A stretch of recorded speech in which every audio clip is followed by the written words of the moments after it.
رہا ان کوفی شیعوں کا. شیعان علی ایک جماعت ہے جو بعد میں چل کر شیعہ کہتے ہیں نا. شیعہ کا مطلب حمایتی. حضرت علی رضی اللہ تعالیٰ عنہ کے حمایتیوں کی ایک جماعت تھی شیعان علی ان کو کہا جاتا تھا، جو کوفہ میں رہتے تھے برسوں سے، حضرت علی کے زمانے سے تھے، کیونکہ حضرت علی نے بھی دارالخلافہ کوفہ کو بنایا تھا، اور حضرت علی کے بعد امام حسن بھی وہاں رہے کوفہ میں، اور اس کے بعد وہ ہجرت کر کے مدینے چلے گئے، تب پھر امام حسین بھی گئے تھے. تو کوفہ والوں کا تعلق حضرت علی کے گھرانے سے پہلے سے تھا. اور امام حسین کی یہ تاریخ میں آپ کو بتاتا ہوں کہ جب امیر معاویہ یعنی حکومت کر رہے تھے، اس وقت بھی کوفہ والے امام حسین کو خط لکھ کر بلا رہے تھے کہ امیر معاویہ کو معزول کر دیتے ہیں، آپ آ جائیے. امام حسین نے منع کیا، کہا کہ میں پھر سے وہ عظیم جنگیں دیکھنا نہیں چاہتا ہوں جو میرے باپ کے زمانے میں ہوئی ہیں.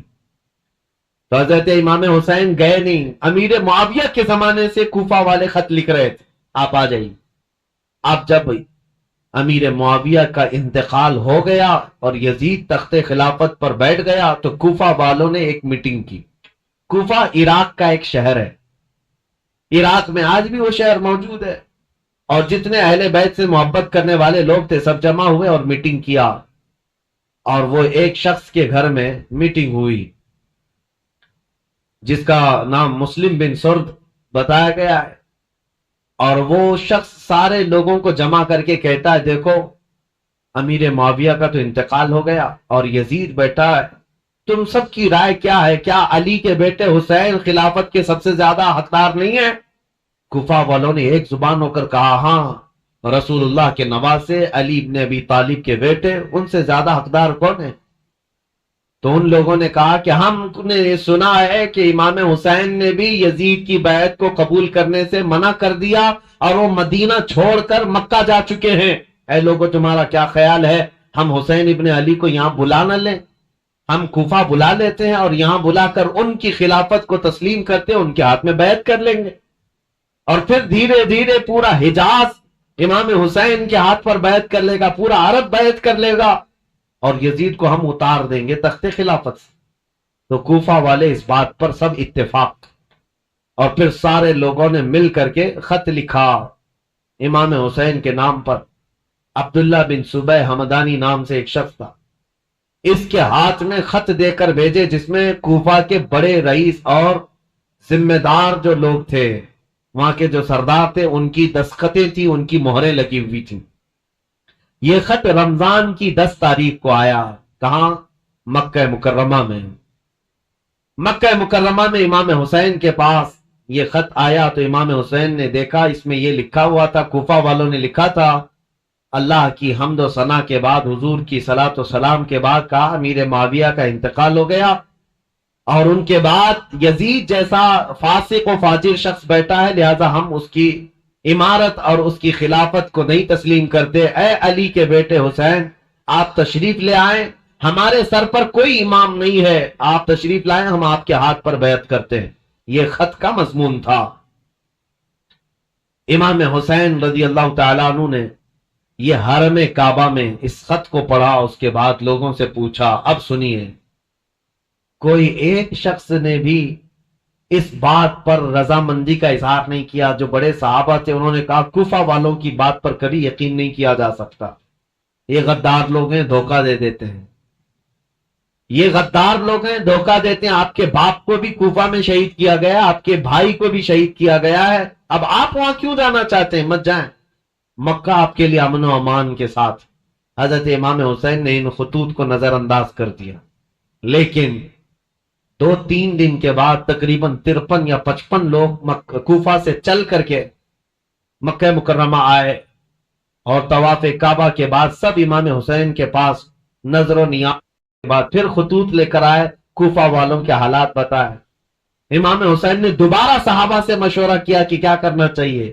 تب پھر صحابہ نے وہی بات کی، کوفہ والے غدار قسم کے لوگ ہیں، طبیعت کے اندر ان کے استقامت نہیں، کسی ایک بات پر جمتے نہیں ہیں، آپ مت جائیں.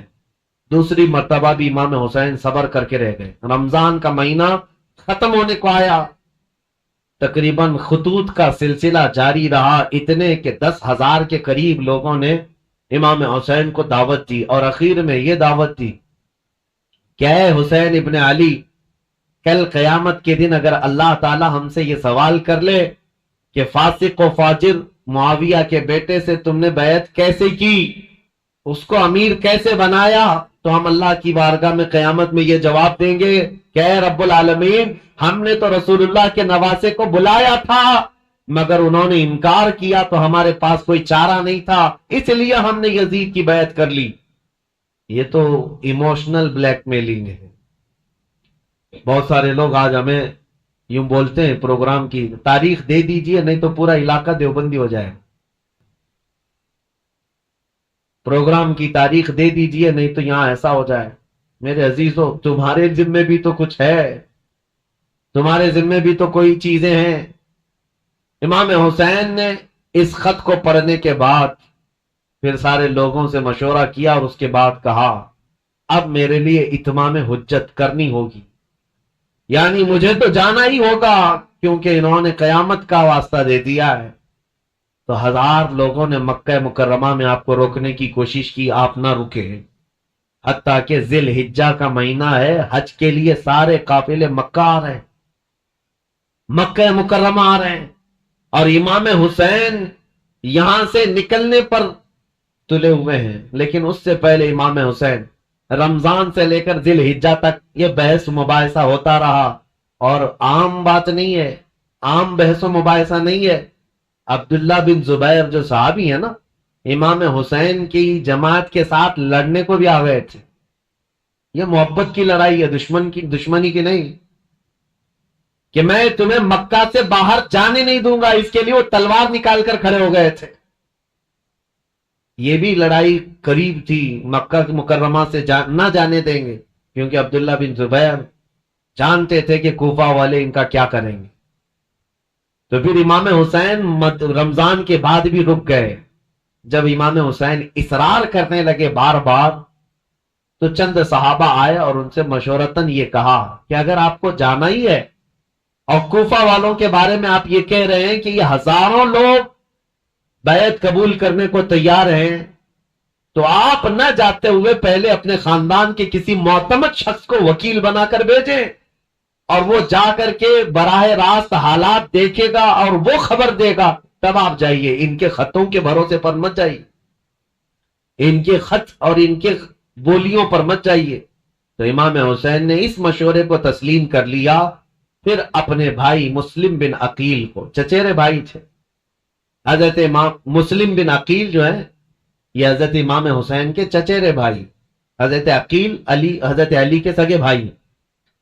تو مسلم بن عقیل سے آپ بڑی محبت رکھتے تھے اور معتمد بھی تھے امام حسین کے، بلایا اور کہا کہ بھائی تم جاؤ کوفہ اور میری جانب سے وہاں لوگوں سے بیعت لے لینا وکیل بن کر، اور حالات دیکھ کر کے مجھے خبر کر دینا۔ یہ تاریخ ہے۔ ایک طرف یزید ساری جگہوں پر اپنے سخت گیر حکام کو نافذ کر چکا ہے، بہت جلاد قسم کے گورنروں کو بٹھایا ہوا ہے، اور ایک طرف امام حسین رضی اللہ تعالیٰ عنہ اور ان کے حامیوں کا ایک طریقے سے معاملہ چل رہا تھا، خلافت کو لے کر کے یہ باتیں چلی رہی تھی۔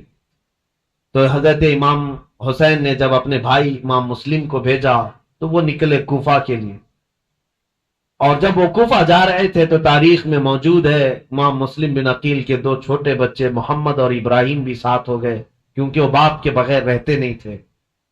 امام مسلم بن عقیل اپنے 2 بچوں کے ساتھ کوفہ کے لیے روانہ ہوئے۔ جیسے ہی کوفہ میں آئے، کوفہ والے جوق در جوق امام مسلم کا استقبال کرتے ہیں، اور اتنی بڑی تعداد میں استقبال کیا کہ تقریباً ایک ہی رات میں 12,000 لوگ آپ کے ہاتھ پر بیعت کیے۔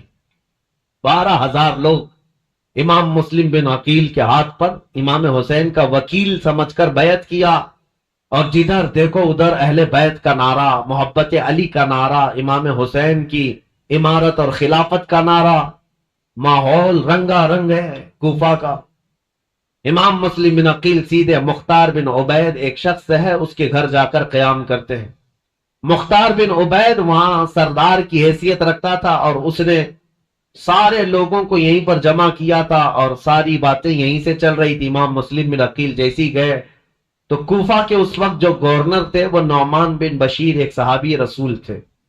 یزید کی طرف سے وہ گورنر تھے، نرم دل تھے اور نہایت ہی عجز و انکساری والے، تواضع والے انسان تھے. ان کو جب یہ بتایا گیا کہ امام مسلم بن عقیل کوفہ میں آئے ہیں اور لوگ جوک در جوک ان کے ہاتھ پر بیعت کر رہے ہیں، امام حسین کی بیعت لے رہے ہیں، تو انہوں نے دوسرے دن خطبہ دیا تھا اور کہا تھا کہ اے کوفہ والو، مجھے ڈر ہے یزید کو یہ خبر پہنچے گی تو وہ تم سب سے سختی کرے گا اور پھر کوفہ والوں کی جان و مال خطرے میں ہوں گے. تو وہاں پر ایک شخص بیٹھا ہوا تھا جو یزید کا چمچا تھا. اس نے نعمان بن بشیر سے کہا آپ تو بڑے کمزور آدمی ہیں، مسلم بن عقیل کو بلا کر مار ڈالو، ختم کر دو، قتل کر دو، معاملہ ہی ختم ہو جائے گا. نعمان بن بشیر صحابی ہیں، کہتے ہیں اے ظالم تو کس انداز سے مجھے مشورہ دے رہا ہے. کہا تب تو پھر آپ کمزور لوگوں میں، ذلیل لوگوں میں، عزت والے لوگوں میں نہیں ہیں. انہوں نے نعمان بن بشیر نے ایک تاریخی جملہ کہا تھا، مجھے ایسی ذلت گوارا ہے جس میں رب کی عزت ہے، رب کی رضا ہے، اور مجھے ایسی عزت گوارا نہیں جس میں رب کی ناراضی ہو اور کسی کا خون میرے ہاتھ سے رنگا ہو. حضرت نعمان بن بشیر اتر گئے اور یزیدی جو وہاں موجود تھے حامی، انہوں نے خط لکھ کر کے یزید کو پہنچا دیا کہ دیکھو یہاں پر تو مسلم بن عقیل آئے ہیں اور حسین نے خلافت کا دعویٰ کر ہی دیا ہے، جس کا تمہیں خطرہ تھا وہ خطرہ آ گیا اور کوفہ والے جوک در جوک بیعت کر رہے ہیں. یزید کو کب یہ بات ہضم ہوتی؟ وہ تو کب سے تیاری کر رہا تھا، بلکہ اس کے باپ حضرت امیر معاویہ بھی اس کے تخت خلافت پر بیٹھنے کے لیے تیاریاں کیے ہوئے تھے، کئی لوگوں سے بات چیت کیے ہوئے تھے. حالات سازگار نہیں ہوئے تب تو ان کا انتقال ہو ہی گیا. یزید زور سے، طاقت سے کئی لوگوں کو اپنا ہم نوا بنا رہا تھا، اور جب اسے پتا چلی گیا جس بات کا مجھے خطرہ تھا وہ خطرہ تو آ ہی گیا کہ خلافت کا دعوے دار علی کا بیٹا ہو سکتا ہے، اسے خطرہ تھا. اور حضرت امام حسین کی خلافت کا کوفہ والوں نے پہلے ہی اعلان کر دی، ابھی امام حسین نے اعلان نہیں کیا، کوفہ والوں نے یہ اعلان کر دیا اور اپنے ہاتھ سے سب لوگوں نے بیعت کرنا شروع کر دیا تھا. ایک بات یاد رکھو میرے عزیزوں، اپنے اندر اللہ کے نبی صلی اللہ علیہ وسلم کی محبت ایسی بساؤ کہ ظالم جو خواب دیکھتا رہتا ہے نا ڈر کے مارے، وہ خواب کبھی نہ کبھی سچا ہو ہی جاتا. ہاں مجھے یہ بات یاد آتی، یزید جیسے ڈرتا تھا، ہر دن ڈر کے سوتا تھا کہ کہیں سے کوئی خلافت کا دعوے دار اٹھے گا تو میری کرسی ہلا دے گا. اور اس کو پتا چلا جیسے ہی حضرت امام حسین اٹھ گئے تو اس دن وہ اپنا ماتھا مارنے لگا اور لوگوں سے کہا کہ دیکھو جس کا ڈر تھا وہی ہو گیا. ایسی آج کے یزیدیوں کو بھی یہ خبر ستاتی رہتی ہے ہمارے ملک کے، اور پاکھنڈی بولتے بھی رہتے ہیں 2029 میں ہندوستان کا پردھان منتری مسلمان بن جائے گا. یہ ہماری بات نہیں ہے، یہ ڈر کے مارے دیکھے ہوئے خواب ہیں، یہ ڈراؤنے خواب ہیں جو پریشان کرتے ہیں. اور انشاءاللہ العزیز کوئی حسین کا غلام بیدار ہوگا اور پورے ہند کو ایک میدان میں لا کر کھڑا بھی کرے گا انشاءاللہ. ہاں اس قوم کو زندہ ہو لینے دو، پھر ہر قوم کہے گی حسین ہمارے ہیں انشاءاللہ. حضرت امام حسین کی طرف سے امام مسلم بن عقیل نے بیعت لینی شروع کی تو یہاں کوفہ پورا کا پورا ان کے دامن میں آ گیا. روزانہ ایک ایک گھر پر دعوت ہے امام مسلم بن عقیل کو. ارے وہ چلنے تک نہیں دیتے، ان کے شہزادوں کو سواریاں بنا لیتے، ان کے شہزادوں کو اپنی سواریوں پر بٹھا لیتے، اپنے کندھوں کو سواری بنا دیتے. اس طرح کی محبت پیش کرتے رہے. اور پھر امام مسلم بن عقیل نے امام حسین کو خط لکھا کہ حالات بہت اچھے ہیں، کوفہ والے پورے ایک آواز ہو کر آپ کی خلافت کا اعلان کر رہے ہیں، آپ کو جلدی تشریف لانا چاہیے اور آپ کی خلافت کا اعلان ہونا چاہیے. امام مسلم بن عقیل نے خط لکھ کر بھیجا، جس کام کے لیے آپ کو بھیجا گیا تھا وہ کام تو آپ نے کیا، عینی گواہ بھی تھے، آنکھوں سے دیکھا ہوا حال بیان کر دیا، اب امام حسین کے پاس جب یہ خط آیا تو اب مجھے بتاؤ، مکہ والے جو صحابہ امام حسین کو روک رہے تھے مت جاؤ مت جاؤ، امام حسین نے کہا تمہارے مشورے پر میں اپنے بھائی کو بھیجا، میرے بھائی نے بھی وہی خبر دی جو کوفہ والے اپنے خطوں میں لکھ کر کے بھیج رہے تھے، میرے بھائی پر تو مجھے اعتماد ہے، انہوں نے جو دیکھا وہ سچ بتایا۔ یہ خط تو آیا لیکن یزید کے ہاں سے جو معاملات سنگ دل کے بدلے اس طرح کہ اس نے مروان بن حکم کو بلایا اور پوچھا کہ یہ اس فتنے کو کیسے ختم کریں، یہ بغاوت کو کیسے سرو کریں۔ تو اس نے مشورہ دیا کہ نعمان بن بشیر یہ کمزور دل آدمی ہے، نرم دل آدمی ہے، اس کو اتار دو، حالانکہ صحابی رسول تھے، کہا اس کو اتار دو۔ اور عبید اللہ ابن زیاد یہ ایک نہایت ہی ظالم قسم کا جلاد آدمی تھا، اس کی ماں کے متعلق ہی مشہور تھا کہ وہ زنا کرتی یا کرواتی رہی جس سے پیدا ہوا، اور اس کی ظلم کی داستانیں لوگوں میں مشہور تھی۔ یہ بصرہ کا گورنر تھا۔ یزید نے فوراً لیٹر لکھ کر بھیجا کہ یہاں سے عبید اللہ بن زیاد سیدھے کوفہ جائے اور وہاں کے حالات کو اپنے ہاتھ میں کنٹرول کرے۔ عبید اللہ بن زیاد جیسے ہی یزید کا خط آیا وہ کوفہ نکلا۔ کوفہ جب گیا تو بھیس بدل کر کے آیا، چہرے پر نقاب ڈال کر کے مدینے کی طرف، مکہ کی طرف سے جو راستہ آتا ہے اس راستے سے کوفہ میں آیا، کیونکہ کوفہ والے روز اس انتظار میں تھے کہ حیدر کرار کے شہزادے امام حسین تشریف لانے والے، رسول اللہ کے بیٹے کوفہ میں آنے والے، روز انتظار میں تھے کیونکہ امام مسلم نے خط لکھ کر کے بھیج دیا ہے، اب وہ آنے والے۔ تو ابن زیاد یہی دھوکہ دیتے ہوئے اسی راستے سے آیا کہ کوفہ والے یہ سمجھیں کہ حسین ابن علی آئے، اور کوفہ والے وہی سمجھے، خوب نعرے لگائے مرحبا بک یا ابن رسول اللہ، اے رسول اللہ کے شہزادے مرحبا مرحبا، آپ آ گئے ہمارے کوفہ میں۔ یہ ظالم کچھ بھی نہیں جواب دیتا تھا، پردہ ڈالے ہوئے جلوس میں چلتا رہا اونٹنی پر بیٹھ کر، اور جب دارالخلافہ پہنچا یا گورنر ہاؤس پہنچا تو وہاں پہنچتے ہی گورنر ہاؤس میں اندر گیا، دروازہ بند کیا، چھت پر کھڑے ہو کر پھر خطبہ دیا اور کہا ہے لوگوں، یہ علی بن ابی طالب کا بیٹا حسین نہیں، میں عبید اللہ بن زیاد یزید کی طرف سے نیا گورنر بن کر آیا ہوں، نعمان بن بشیر کو معزول کیا جاتا ہے، آج سے کوفہ کے سارے معاملات میرے ہاتھ میں ہوں گے۔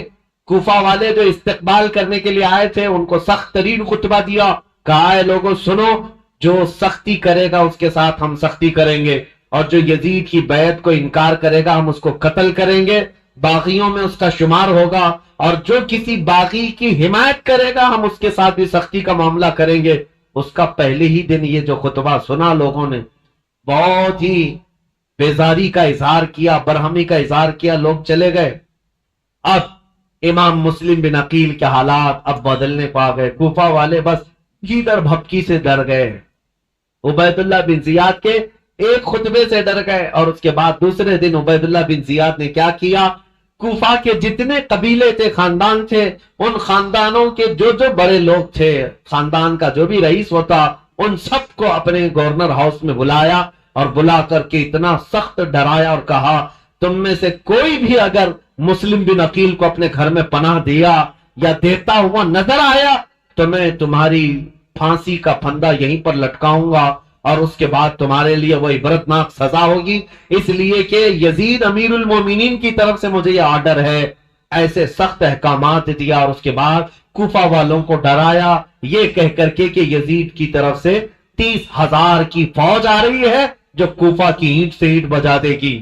سارے سردار ڈر گئے، جتنے قبیلوں کے آقا تھے ان کے جو رئیس تھے وہ ڈر کے مارے چھپ گئے، اور حضرت امام مسلم بن عقیل کو آ کر یہ معاملات کی خبر دی۔ امام مسلم بن عقیل جس گھر میں تھے، عبید اللہ مختار بن عبید جس کے گھر میں تھے، وہاں سے آپ ہجرت کر گئے، وہاں سے نکل گئے کہ یہاں رہنا اچھا نہیں، تو وہاں سے نکل کر کے ایک بہت ہی عمر دراز صحابی تھے کوفہ میں، ہانی بن عروہ، ان کے گھر گئے۔ یہ محب اہل بیت تھے، خاندان نبوت کے چاہنے والے تھے۔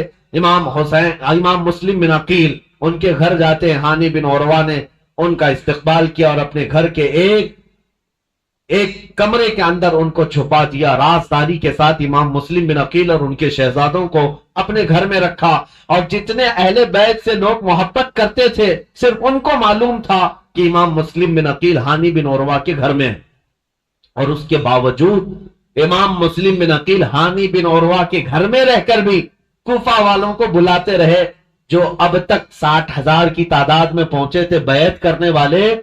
اب ان لوگوں میں اب چھانٹنا شروع کیا کہ ابھی بچے کتنے ہیں۔ ہانی بن عروہ کے گھر میں جب آپ خفیہ لوگوں سے ملاقات کرتے تھے اس وقت بھی 18,000 لوگ ابھی بھی امام مسلم بن عقیل کے ساتھ تھے۔ آ کر کے انہوں نے اپنے ساتھ ہونے کا اظہار کیا۔ امام مسلم بن عقیل نے کہا کہ اب بھی حالات صحیح ہیں، کچھ بدلے تو کیا ہوا، کچھ تو موجود ہیں، امام حسین کو آنا چاہیے۔ دوسرا خط بھی انہوں نے لکھا کہ حالات قابو میں آنے کے لائق ہیں، آپ تشریف لائیں۔ دوسرا خط بھی گیا امام حسین کو، لیکن اب امام مسلم بن عقیل کی تلاش شروع کر دیا عبید اللہ بن زیاد۔ یہ ہر جگہ لوگوں سے پوچھنے لگ گیا کہ مسلم بن عقیل جو آئے ہیں حسین کی طرف سے وکیل بن کر، وہ کس کے گھر میں چھپے ہوئے، کوئی بتانے کو تیار نہیں تھا۔ اب عبید اللہ بن زیاد نے ایک غلام کو پیسہ دے کر کے بھیجا، 3,000 درہم یا دینار، کہا کہ تو جا کر کے کسی نہ کسی طرح سے تلاش کر کے معلوم کر کہ مسلم بن عقیل کہاں چھپے۔ اب وہ روزانہ گھومتا تھا، اور جو اہل بیت سے محبت کرنے والے ہیں وہ جانتا تھا۔ تو ایک مسلم بن اوسجہ اسدی رضی اللہ تعالیٰ محب اہل بیت سے مسجد میں عبادت میں رہتے، ان کے پاس گیا یہ غلام جس کا نام معقل تھا۔ یہ گیا اور کہا جا کر کے مجھے مسلم بن عقیل سے ملنا ہے۔ تو مسلم بن اوسجہ اسدی یہ کہتے ہیں تو مجھ سے کیوں پوچھ رہا ہے، مسجد میں اور بھی بہت سارے لوگ ہیں۔ تو یہ غلام کہتا ہے آپ تو جانتے ہیں حالات خراب ہیں، میں اہل بیت کا کٹر حامی ہوں، محب ہوں، میں کچھ نظر اور نیاز لے کر کے آیا ہوں امام مسلم بن عقیل کو دینے کے لیے، وہ ہمارے شہر کوفہ میں غریب ہیں، لوگوں نے ان کو پریشان کر رکھا ہے۔ تو حضرت مسلم بن اوسجہ اسدی سمجھ گئے کہ یہ محب اہل بیت ہے، اس کو پکڑ کر ہانی بن عروہ کے گھر لے گئے، آؤ میں تجھے ملاتا ہوں۔ حضرت ہانی بن عروہ کے گھر یہ معقل غلام گیا تو دیکھا حضرت مسلم بن عقیل اور ان کے دونوں شہزادے گھر کے اندر ایک کمرے کے اندر موجود ہیں، اور جتنے اہل بیت سے محبت کرنے والے رازدار لوگ تھے وہ آتے تھے، ملتے تھے، جاتے تھے۔ انہی میں یہ معقل غلام بھی گیا، جا کر 3,000 درہم نظر میں رکھا، اور اس کے بعد رو دھو کر کے ان کے سامنے محبت کا اظہار کیا اور کہا میں محب اہل بیت ہوں، مجھے آنے کی اجازت ہو۔ تو اس کو آنے کی روزانہ اجازت ملی، دن بھر ان کے حجرے میں بیٹھا رہتا، کتنے لوگ کوفہ سے ان سے ملنے آ رہے ہیں، کون کون کیا کیا باتیں کر رہا ہے سب سنتا، اور رات میں جا کر عبید اللہ بن زیاد کو ساری رپورٹ دیتا، ساری جاسوسی کرتا تھا۔ اس زمانے کا وہ مشہور ٹپر، جو یہاں پر بھی بہت سارے لوگ اس طرح کے، اس لیے مجھے یہ کہنا پڑ رہا ہے یہ سب سے برا کام ہے جس پر اللہ اس کے رسول کی لعنت ہوئی ہے۔ میرے آقا صلی اللہ تعالی علیہ وسلم نے ان کے لیے جہنم کی بشارت دی ہے جو مسلمانوں کی جاسوسی کرتے ہیں یا مسلمانوں کی خبریں کفار و مشرکین کو پہنچاتے ہیں، ان کو منافقین میں شمار کیا گیا ہے، منافقین میں شمار کیا گیا ہے۔ حضور اکرم صلی اللہ تعالی علیہ وسلم اس قدر ناراض تھے، اس قدر ناراض، صرف ایک صحابی کی بارے میں بیچ میں بات آئی، عرض کرتا ہوں توبہ کریں میرے عزیزوں۔ میں ممبئی کے ایک علاقہ جہاں گھنی آبادی ہے مسلمانوں کی، نام نہیں ذکر کر رہا ہوں کیونکہ ریکارڈ ہوتا ہے اور ہر جگہ چیزیں پہنچتی، ایک گھنی آبادی کا علاقہ ہے، وہاں جانے کے بعد ایک حاجی صاحب ہے، ان سے ملاقات ہوئی تو لوگوں کے کاروبار پوچھ رہے تھے، تو اس میں انہوں نے کہا کہ یہاں کے اکثر مسلمانوں کا جو کاروبار ہے وہ ٹپ دینا ہے، پولیس کو ٹپ دینا ہے، اسی پر ان کی روزی روٹی چلتی ہے، اور کچھ جو ہے جھوٹے فرضی کاغذات پر فلیٹوں کی خرید و فروخت کرتے ہیں، ٹوپی ڈالتے ہیں، یہی کاروبار ہے۔ نعوذ باللہ من ذالک۔ ان باتوں میں ہماری قوم کو سب سے زیادہ بدنام کیا گیا ہے یا ہوگا۔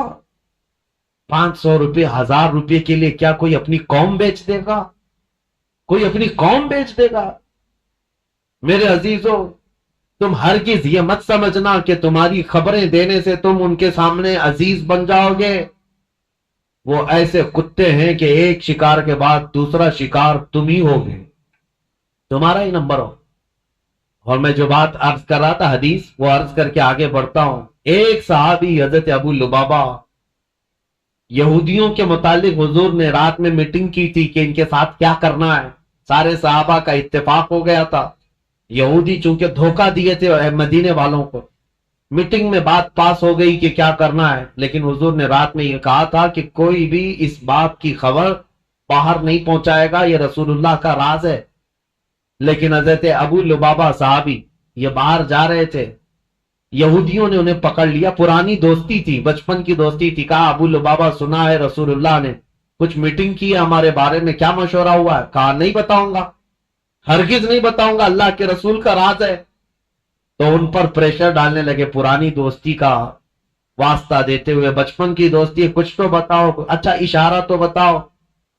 میرے عزیزو، آج تو جان بوجھ کر کے پورا اپنا پروفیشنل اور اپنا کاروبار بنائے ہوئے لوگ ہیں، وہ تو حضرت ابو لبابہ غلطی سے ان کے ہاتھوں لگ گئے، تو انہوں نے اشارے سے صرف یوں کہا تھا کہ تمہارا ہو جائے گا کام ہونے، اور یہودی راتوں رات پورا مدینہ خالی کر کے بھاگ گئے۔ دوسرے دن حضور کو خبر ہوئی، حضور نے بلایا، پوچھا کہ کس نے خبر کی ہمارے رات کی بات کو؟ تو حضرت ابو لبابہ کہتے ہیں کھڑا ہو گیا، کیونکہ پتا ہے نہ بھی بتاتا تو مخبر صادق صلی اللہ علیہ وسلم کو ہر بات کی خبر ہے۔ حضرت ابو لبابہ کھڑے ہو گئے، کہا یا رسول اللہ یہ جرم میرا ہے، لیکن میں نے جان بوجھ کر کے آپ کا راز افشا نہیں کیا، اور نہ ہی مسلمانوں کی کوئی بات جان بوجھ کر یہودیوں کو بتایا۔ میں تو راستے پہ جا رہا تھا اور اچانک ان کے ہتھے چڑھ گیا، انہوں نے مجھے بچپن کی دوستی یاد دلائی اور بہت زیادہ دباؤ ڈالا، میں نے اشارہ کیا تھا بس۔ جانتے ہو اس بات پر میرے آقا نے کیا فرمایا؟ نبی پاک صلی اللہ تعالی علیہ وسلم کھڑے ہو گئے، سارے مدینے کے صحابہ سے کہا آج کے بعد سے ابو لبابہ سے کوئی مسلمان نہ سلام کرے گا نہ مصافحہ کرے گا۔ حضور پاک نے فرمایا مکمل طور پر ابو لبابہ کا بائیکاٹ کرو، کوئی سلام بھی نہیں کرے گا، مصافحہ بھی نہیں کرے گا۔ حضرت ابو لبابہ کے متعلق اتنا سخت حکم حضور نے فرمایا، اور آج بھی مدینہ طیبہ مسجد نبوی جاؤ گے، وہاں ستونوں میں، مسجد کے اندر جو ستون ہے نا، ان ستونوں میں ایک ستون حضرت ابو لبابہ کے نام سے ہے۔ ابو لبابہ نے کیا کیا؟ اپنی بیوی کو بلایا اور کہا اب میں جینے کے قابل نہیں ہوں، مجھے اس کمبے سے باندھ دینا جب تک میری توبہ قبول نہ ہو۔ ان کو رسی سے ان کی بیوی باندھ کر چلی جاتی۔ حد تو یہ ہے وہ مدینے والے کیسے تھے، صحابہ تو دیکھتے تھے ان کو، نمازوں کے وقت کھولا جاتا تھا، حضور کے پیچھے نماز پڑھتے تھے، پھر رسی سے باندھ دیے جاتے، کھانے کے وقت ہاتھ کھولتے، ان کی بیوی بھی کچھ پوچھو تو منہ پھیر لیتی، کہتی رسول اللہ نے منع کیا، تو ان سے سلام بھی نہیں کیا جا سکتا، کلام بھی نہیں، جینے کا حق ہے اس لیے کھانا دیا جا رہا ہے۔ بیوی تک نہیں بات کرتی تھی۔ حضرت ابو لبابہ پر یہ دن ایک دن دو دن کا بائیکاٹ نہیں، تقریباً 33 دن تک چلا۔ حضور نماز پڑھاتے تھے لیکن ان سے ملتے نہیں تھے، اور اللہ رب العزت ان کی توبہ کا اعلان فرماتا ہے، حضور پر وہی آتی ہے جن سے یہ غلطی ہو گئی، اے رسول اللہ نے انہیں بخش دیا، معاف کر دیا۔ حضور اپنے ہاتھوں سے رسی کھولتے۔ یہ بات بیچ میں آئی ہے تو اس لیے مجھے عرض کرنا ہے، کچھ لوگوں کو ایسا لگتا ہے مسلمانوں کی جاسوسی کرنا، ان کی خبریں لے جا کر کے بڑے عہدے داروں کو بتانا، ٹپ دینا، اس میں ہماری عزت بڑھے گی۔ زیادہ سے زیادہ کیا ہوگا تمہارا؟ چند جرائم میں پولیس تمہیں معاف کر دے گی، اتنا ہی، کچھ نہیں ہے۔ عزت حاصل کرو اللہ کی بارگاہ میں۔ ہونا تو یہ چاہیے کہ اپنی قوم اور اپنی جماعت کے متعلق پہلے تو حالات ایسے ہوتے تھے کہ ہمارے بڑے، ہمارے بزرگ بتاتے ہیں کہ دوسروں کو ہماری جماعت کے، ہمارے محلے میں آنے سے پہلے اجازت لینی پڑتی تھی، اتحاد ہوتا، یونٹی ہوتی۔ آج ہر کوئی ایک دوسرے کے پیچھے پڑا ہوا ہے، اس کی جاسوسی وہ کرے، اس کی جاسوسی یہ کرے، جاسوسی میں پوری زندگی گزر جائے۔ قیامت کے دن اللہ کی بارگاہ میں کیا کہو گے؟ اور قرآن کا 26ویں پارے کی یہ آیت بھی یاد رکھو، اللہ نے فرمایا اجتنبوا کثیرا من الظن، اللہ فرماتا ولا تجسسوا، لوگوں کی جاسوسی مت کرو۔ اور جو جاسوسی کرتا ہے مومن کے لیے، یا غیبت کرتا ہے اس کے لیے، اللہ قرآن میں فرماتا گویا کہ وہ اپنے مرے ہوئے بھائی کا گوشت کھاتا ہے۔